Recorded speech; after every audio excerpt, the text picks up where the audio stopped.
Hello students, स्वागत है आपका आपके अपने चैनल फिज़िक्स लैब में। इस चैनल के माध्यम से आप लोगों को पिछले 37 साल में जितने भी नीट के क्वेश्चन आए हुए हैं उन क्वेश्चंस को कराया जा रहा है। आपकी जानकारी के लिए बता दें, यूनिट एंड डायमेंशंस के लगभग 64 क्वेश्चन अब तक के आए हुए हैं नीट में, AIPMT में, वो सब करा दिए गए हैं। उसके बाद मोशन इन वन डायमेंशन के कुछ क्वेश्चंस, लगभग 37 क्वेश्चंस हम करा चुके हैं।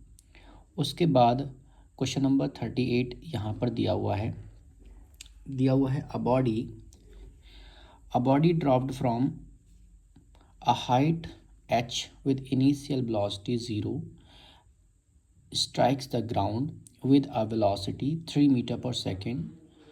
Another body of same mass dropped from the same height h with an initial velocity of 4 meter per second. The final velocity of second mass with which it strike the ground is। ये NEET 1996, जब उस समय AIPMT और CPMT हुआ करता था तब का आया हुआ क्वेश्चन है। और इसमें देखो दिया हुआ क्या है, ये आप चेक कर लें। सबसे पहले आपको U1 की वैल्यू दी हुई है, यानी कि फर्स्ट पार्टिकल के लिए, यानी कि फर्स्ट बॉडी के लिए U1 की वैल्यू दी हुई है 0। उसके बाद इसकी फाइनल वेलोसिटी दी हुई है v1 इज इक्वस टू, कितना दिया हुआ है सामने देखेंगे, 3 मीटर पर सेकेंड। यहाँ पर 3 मीटर पर सेकेंड दी हुई है, ये आपको 3 मीटर पर सेकेंड दी हुई है। उसके बाद आपको दिया हुआ है नेक्स्ट में क्या करना है, u2 की वैल्यू दी हुई है इसमें, u2 इज इक्वस टू, यहाँ पर दिया हुआ है 4 metre per second, 4 metre per second. और आपको फाइंड क्या करना है, v2 निकालना है। तो आपके पास एक तरीका ही है। फर्स्ट वाले के लिए जब इनिशियली हम देखेंगे देन क्या हो जाएगा, h is equals to, find कर लेते हैं इसके लिए। तो h क्या निकलेगा आपका, v square is equals to u square plus 2gh से प्लस माइनस 2gh से।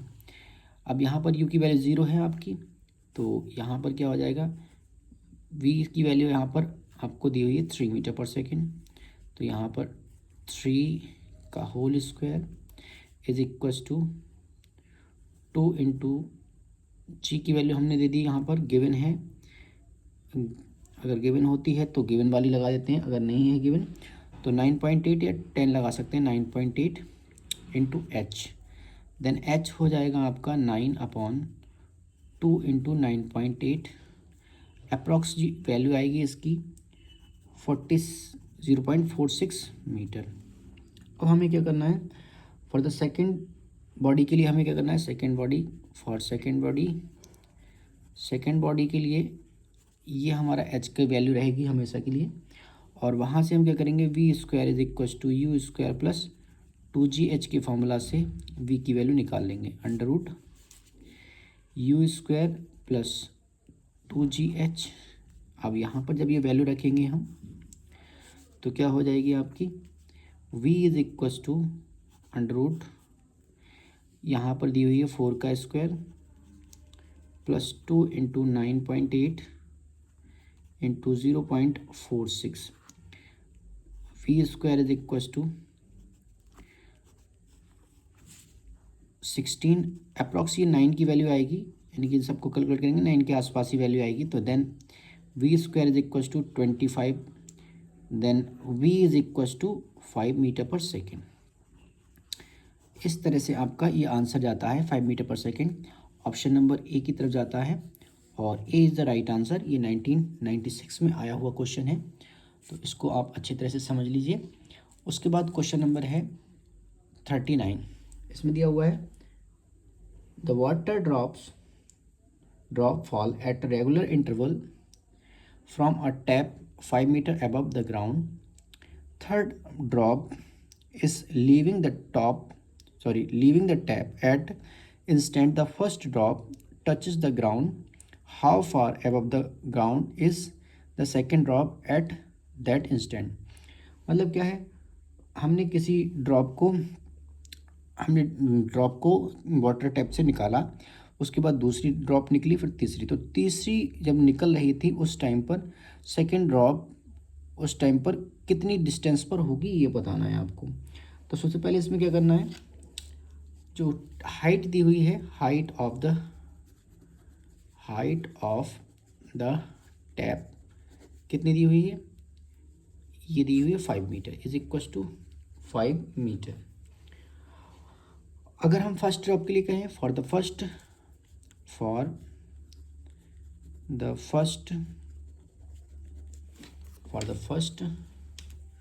ड्रॉप, फर्स्ट ड्रॉप के लिए क्या हो जाएगा आपका, 5 इज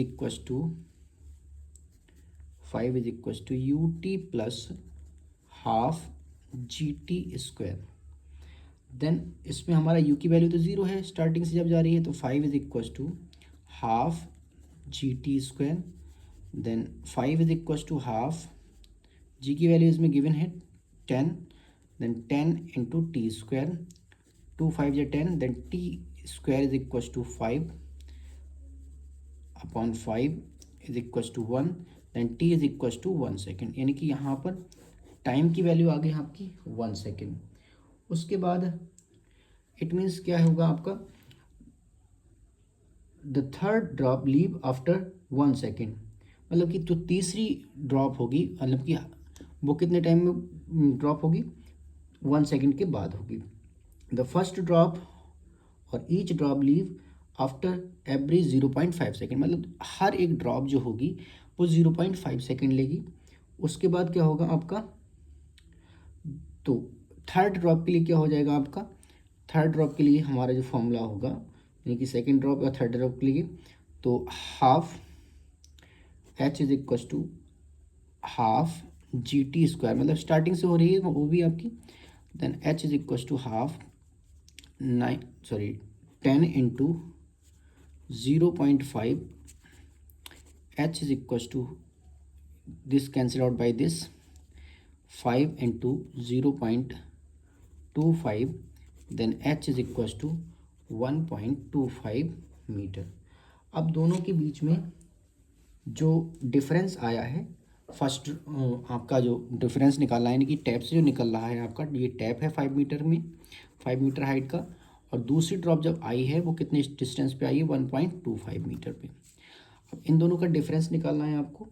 देन द डिफरेंस, यानी कि डिस्टेंस जो होगी, डिस्टेंस जो कवर होगी ग्राउंड से, वो कितनी हो जाएगी आपकी 5 minus 1.25 is equals to 3.5 metre. 3.5 किस में है आपका, ऑप्शन ए में जा रहा है, तो option A is the right answer. इस तरह से आपका ये ऑप्शन ए हो जाएगा। अब उसके बाद हम आगे बढ़ते हैं क्वेश्चन नंबर 40 की तरफ। तो यहाँ पर क्वेश्चन नंबर 40 दिया हुआ है, a car accelerates from rest at a constant rate alpha for some time, after which it deaccelerates at a constant rate beta and comes to rest. If the total elapsed is t, then maximum velocity acquired by the car will be। अब ऐसे question अगर आते हैं तो इसमें क्या करना होता है, हमें डायमेंशन वाले फार्मूला को यूज़ करें। हालांकि वैसे कर तो देंगे हम आपको, लेकिन आपके पास टाइम टेकन ज़्यादा हो जाएगा उसमें, और इजी मेथड हम आपको बताते हैं जिससे कि आपका बहुत कम टाइम में सॉल्व हो जाएगा।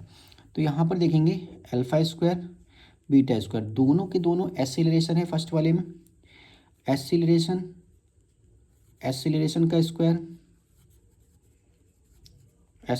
का स्क्वायर अगर हम करेंगे अपॉन में एक्सीलरेशन इंटू एक्सीलरेशन करेंगे, यानी कि ए इंटू ए करेंगे तो दोनों कैंसिल आउट हो जाएंगे और ऊपर बचेगा टी, तो सिर्फ टी बच रहा है। तो यहाँ पर ये तो वेलोसिटी का हो नहीं सकता, पहला कट हो गया। सेम यहाँ पर माइनस था तो यहाँ पर प्लस, दोनों एक्सीलरेशन है ये दोनों, और ये दोनों भी एक्सीलरेशन और डिएक्सीलरेशन है, तो ये दोनों कटेंगे तब भी आपका टी ही बचेगा, तो ये वाला भी आपका कैंसिल हो जाता है। उसके बाद हम यहाँ पर इन दोनों में देखते हैं अल्फ़ा प्लस बीटा और अल्फ़ा इंटू बीटा। अगर ऊपर एक अल्फ़ा है, एक्सीलरेशन है, यानी कि मीटर पर सेकेंड स्क्वायर ऊपर हो जाएगा, और नीचे अगर हम मीटर पर सेकेंड स्क्वायर 2 बार करेंगे, metre per second square unit से कर रहे हैं इसको, तो हमारा क्या कटेगा, ऊपर जाके क्या हो जाएगा, सेकेंड माइनस 2 अपॉन मीटर। तो ये आपका ऑप्शन भी नहीं होगा। अब इसको चेक कर लेते हैं। तो इसमें क्या है आपका दिया हुआ, अल्फ़ा बीटा ऊपर दिया हुआ है, अल्फ़ा प्लस बीटा। तो मीटर पर सेकेंड स्क्वायर इसमें क्या हो जाएगा, ऊपर मीटर पर सेकेंड स्क्वायर एक बार into metre per second square, then second, and upon में क्या है, मीटर पर सेकेंड स्क्वायर आएगा, मीटर पर सेकेंड स्क्वायर। तो इससे एक पूरा कैंसिल, सेकेंड से सेकेंड एक कैंसिल हो जाएगा, और जो बचेगा आपका वो बचेगा मीटर पर सेकेंड। तो ये यूनिट होती है वेलोसिटी की। तो आपका डी बिल्कुल सही आंसर जाएगा। इस तरह से आप बहुत इजीली कर सकते हैं। और हालांकि दूसरा मेथड भी है आपका है, लेकिन जो आपके लिए इजी होता है वो आपको बताया जा रहा है। उसके बाद क्वेश्चन नंबर 41 की तरफ देखते हैं। The velocity of train increases uniformly from 20 kilometre to 60 kilometre in 4 hour. The distance travelled by the train during this period. अब इसमें क्या बताना है आपको, डिस्टेंस बतानी है ट्रेन के द्वारा कि पूरी यात्रा के दौरान कितनी डिस्टेंस कवर होगी। तो पहले आपको क्या दिया हुआ है, इनिशियल वेलोसिटी दी हुई है, u इज इक्वल टू कितना दिया हुआ है, 20 kilometre per hour, 20 kilometre per hour. Then आपके लिए दिया हुआ है v की वैल्यू दी हुई है 60 kilometre per hour, v is equal to 60 kilometre per our.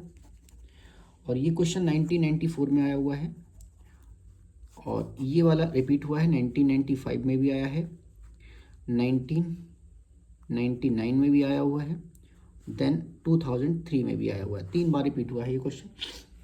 उसके बाद हम आगे बढ़ते हैं। तो इसमें v की वैल्यू दी हुई है, u की वैल्यू दी हुई है, और t की वैल्यू दी हुई है 4 hour, t is the 4 our.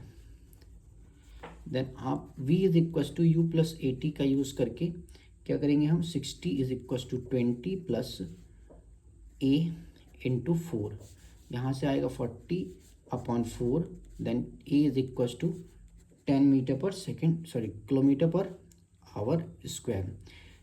a की वैल्यू आ गई हमारी, a is equal to 10 kilometre per hour square.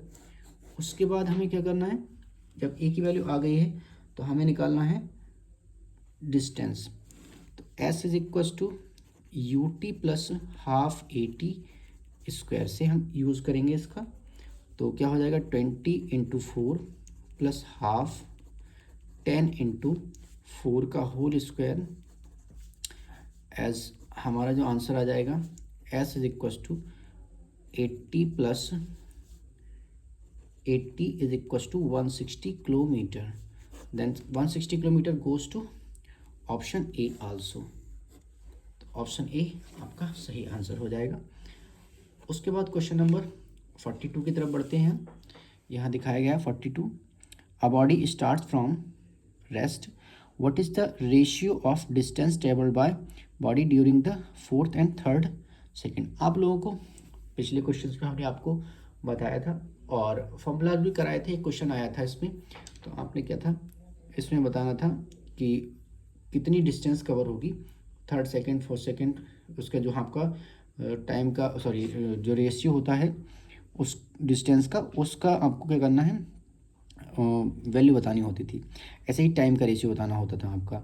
तो आपको कराया हुआ है, तो आप देख सकते हैं। अगर हम S1 ratio S2 ratio S3 की बात करेंगे, देन किस टाइम में T1 ratio T2 ratio T3 की फॉर्म में, डैश T4 की फॉर्म में, वो बताना होगा आपको। तो वैसे तो आपका क्या होता है, 4th सेकेंड में nth सेकेंड की बात करें, एक फार्मूला होता है SN is equal to u plus half 2n minus 1 into a. और अगर हम यहाँ पर nth की बात कर रहे हैं तो पहले 4th की बात कर रहे हैं, तो u इनिशियल 0 है तो 1/2, तो ये हो जाएगा 2 इंटू 4 माइनस 1 और into A, as this will be S4 is equal to 1/2 a into 7। जब यहाँ पर 7 आ गया है तो S3 अगर हम निकालेंगे तो वो आ जाएगा 1/2 a इंटू 5। दोनों का डिवाइड कर देते हैं यहाँ से, तो ये इससे कैंसिल हो जाएगा, तो आंसर आएगा 7/5। यहाँ पर 7/5 गोज़ टू फर्स्ट ऑप्शन। इस तरह से आपके 42 क्वेश्चंस हो गए। और अभी आगे बढ़ते हैं क्वेश्चन नंबर 43 में। क्वेश्चन को देखेंगे हम। इस क्वेश्चन में दिया हुआ है आपको, a body drop from top of a tower fall through 40 meter during the last 2 seconds of its fall. The height of tower is, यानी कि z की वैल्यू दी हुई है 10 मीटर पर सेकेंड स्क्वायर। मतलब कि क्या है, आपको किसी टावर से कोई ड्रॉप को फेंका जाता है, यानी कि ड्रॉप किया जाता है, u इज इक्वस टू 0। तो यहाँ पर आपका h इज इक्वस टू हो जाएगा, u 0 रखेंगे तो हाफ gt स्क्वायर। उसके बाद जब ये t-2 सेकेंड लेती है तब इसकी जो हाइट हो पहुँचती है वो होती है 40 metre. Then H dash is equal to 40 metre when u t-2 plus half g t-2 का होल स्क्वायर। देन इसको अगर हम सॉल्व करेंगे, सॉल्व करने के बाद क्या निकल के आ रहा है, 40 is equal to 2t-2 g, then g यानी कि g को यानी कि 40 is equal to 2t-2 solve करेंगे, आप कर लेना आराम से। तो यहाँ पर आ जाएगा आपका 4 + 2 इज इक्वल टू 2t, यानी कि t is equal to 6/2 is equal to 3 second. अब क्या है, 3 सेकेंड हमें लगते हैं टोटल ऊपर से नीचे आने में यहाँ तक। तो अब इसमें क्या बताना है आपको, 3 सेकेंड के दौरान जितनी भी हाइट है उस टावर की वो आपकी बतानी है, यानी कि टावर की हाइट बताएंगे। तो h total is equal to half g t square, then half 10 × 3 का होल स्क्वायर, यानी कि ये हो जाएगा 5, 9 यानी कि 5 × 9 इज इक्वल टू 45 मीटर। ये आपका आंसर आएगा 45 मीटर। 45 मीटर इसमें कोई ऑप्शन बी ऑप्शन दिख रहा है यहाँ पर। तो इस तरह से आपका ये 43 क्वेश्चन नंबर 43 हो जाता है। तो इसी तरह से आगे क्वेश्चन अपने तैयार करते रहें। और ये नीट 1992 और 2007 में आया हुआ है नीट में। तो इस तरह से आप क्वेश्चन अपने सॉल्व करते रहें। बहुत ही इंपॉर्टेंट क्वेश्चन चल रहे हैं इस सीरीज़ में। आपको पता चलेगा कुछ समय बाद कि ये क्वेश्चन कोई भी कोचिंग इंस्टीट्यूट अपने कोचिंग सेंटर में अगर कराता भी है तो उसके PYQs के एग्जाम्पल्स में दिया हुआ होता है उसकी बुक्स में, जो कि हम आपको फ्री ऑफ कॉस्ट यहाँ पर करा रहे हैं, आपका टाइम बचा रहे हैं और आप अच्छे से तैयार कर पाएँ। सो आज के लिए बस इतना ही, धन्यवाद।